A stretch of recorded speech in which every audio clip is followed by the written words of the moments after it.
alamin. Subhanallah. Alhamdulillah, Allahumma shalli ala Sayyidina Muhammad wa ala ali Sayyidina Muhammad. Baik teman-teman, teman-temanku semua, sahabat-sahabatku, saudaraku, hamba Allah dimanapun berada. Hari ini hari ketiga saya menghirup udara bebas, hari ketiga bebas dari penjara, hari ketiga saya keluar lulus dari pesantren Universitas Kehidupan.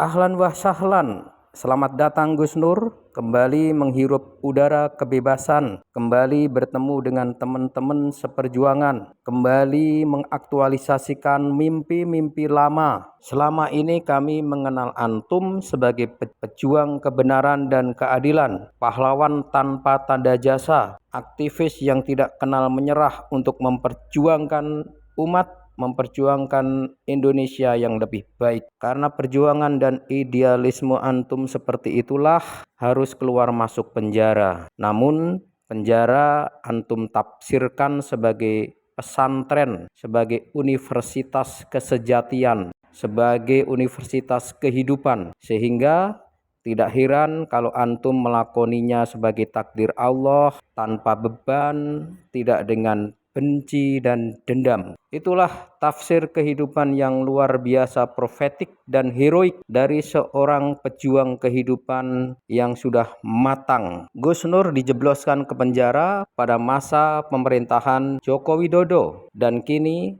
keluar dari penjara ketika Indonesia dipimpin oleh Prabowo Subianto. Sedikit banyak Gus Nur pernah ikut serta memperjuangkan tampilnya Prabowo Subianto ke pentas nasional. Dia turut mengkampanyekan sosok Prabowo sebagai alternatif bagi rakyat untuk dipilih sebagai pemimpin Indonesia. Namun tentu saja apa yang dilakukan Gus Nur ini tidak diembel-embeli oleh ambisi pribadi, apalagi semacam kontrak sosial untuk mendapatkan jabatan. Gus Nur adalah satu dari sekian banyak tokoh-tokoh Islam yang turut serta dalam skuad pemenangan Prabowo Subianto. Karena pada waktu itu ada Profesor Amin Rais dan Habib Rizik Syihab yang masuk dalam barisan itu.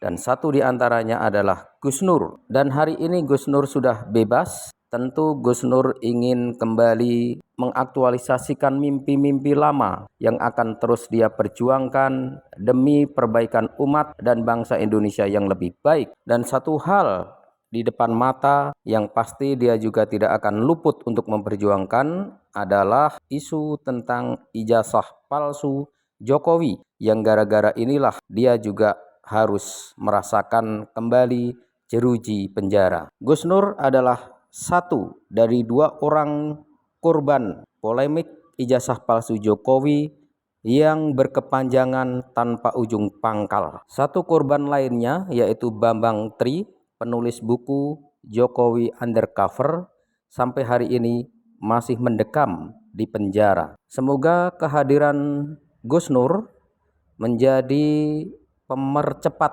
eskalasi rampungnya polemik ijazah palsu ini, sehingga segera bisa didapatkan jawaban yang real, yang benar, sehingga polemik ini bisa diakhiri dengan cara-cara yang baik. Kontribusi Gus Nur sangat diharapkan dalam konteks ini, karena Gus Nur memiliki pemahaman yang cukup akan kronologi peristiwa ini dan bahkan dia menjadi salah seorang korbannya. Tentu banyak data yang dia miliki dan barangkali belum sempat dipublish kepada masyarakat luas. Itulah pentingnya kontribusi Gus Nur dalam konteks permasalahan ini.